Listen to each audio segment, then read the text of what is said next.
Daddy, I had a bad dream. You blink your eyes and pull up on your elbows. Your clock glows red in the darkness. It's 3:23. Do you want to climb into bed and tell me about it? No, Daddy. The oddness of the situation wakes you up more fully. You can barely make out your doctor's pale form in the darkness of the room. Why not, sweetie? Because in my dream, when I told you about the dream, the thing wearing Mummy's skin sat up. For a moment, you feel paralyzed. You can't take your eyes off your daughter. The covers behind you begin to shift.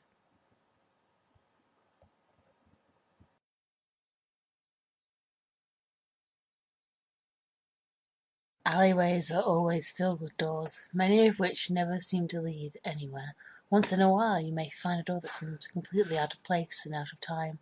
These old wooden doors look like they could be centuries old, and have very delicate and ornate designs carved into them. These are the one-way doors. Now, one day you might find yourself down an alley, staring at one of these mysterious doors, overcome with curiosity. You approach the door and test the copper doorknob, surprised to find that the door has been left open. You swing the door open slowly, finding that it is extremely dark. Despite it being rather bright in the alley, you are unable to see anything past the doorway. Still bugged by the possibility of what lies behind the door, you go against your better judgment and step into the pitch darkness. You blink a few times, allowing your eyes to adjust to the brightness, and you realize that you're standing back in the alley facing the door. You try the doorknob again, except this time it's locked. The last thing you remember doing is going through this old wooden door, except now you're standing back out in the alley. You shrug it off with some memory lapse or deja vu moment, and seeing as the door is now locked, you decide to head home. As you turn around, you see a man heading towards the door, clearly just as curious about the door as you are. Don't bother, bro. It's locked, you tell him. He doesn't mind you and keeps walking towards the door, going straight through you. Wait, what the fuck? You stare wide-eyed as the man continues to make his way towards the door. How did he? Is that guy a ghost? Unless I'm the... The man reaches for the doorknob and opens the door. He pokes his head into the darkness before fully stepping through the door. As the man steps into the room, his foot doesn't find any ground. He falls 30 feet to the bottom of the pit inside the room. He dies the instant he hits the pile of dead bodies at the bottom of the pit. His body lies neatly next to yours.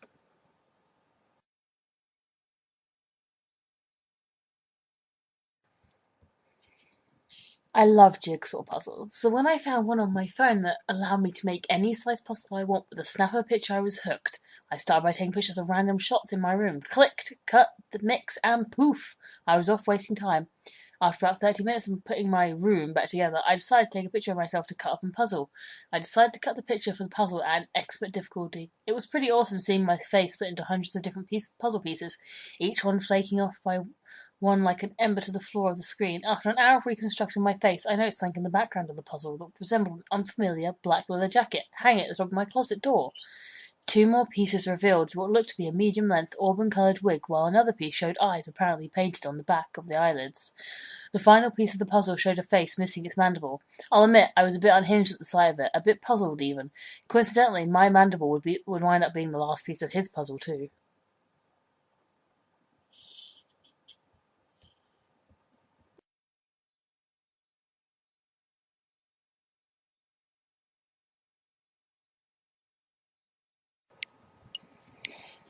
My sister always screams in the middle of the night. Horrible, blood-curdling screams, and I cannot get her to stop. I lie in my bed, away from the earth, dreaming in mist, and her screams penetrate them. She cries for me, she cries for someone. I cannot help her. Nothing I do will make her stop. I bring her some fresh lavender one day. I hope the scent can calm her. My eyes shut, and I drift away. But she screams. What can I do, sister? Why do you scream? What scares you? You will not tell me. I can't help. One night, when the screams are too much, I get up. I will stop her screams. I make my way to her bed and kneel down right on top of her. Stop screaming! Stop screaming! I look down at her, but I cannot see her. It is dark, and there's distance between us. Stop screaming! She stops, but only because she knows someone is there. She is quiet. She doesn't want them to know she's there. My mother telling me to go back to bed. I need to stop coming to see my sister at night. But don't you hear the screams, Mother? But she doesn't. It is only me. My sister pretends to be asleep. I get up. I am dirty from the ground where I knelt over my sister's grave.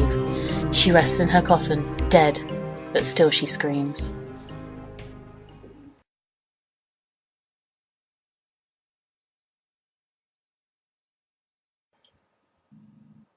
You're the manager for a small store. You hired one of your friends, and you just found out that he's been stealing from the register, stealing stock, and abandoning his post visit with his girlfriend in the back room while he's the only one on duty.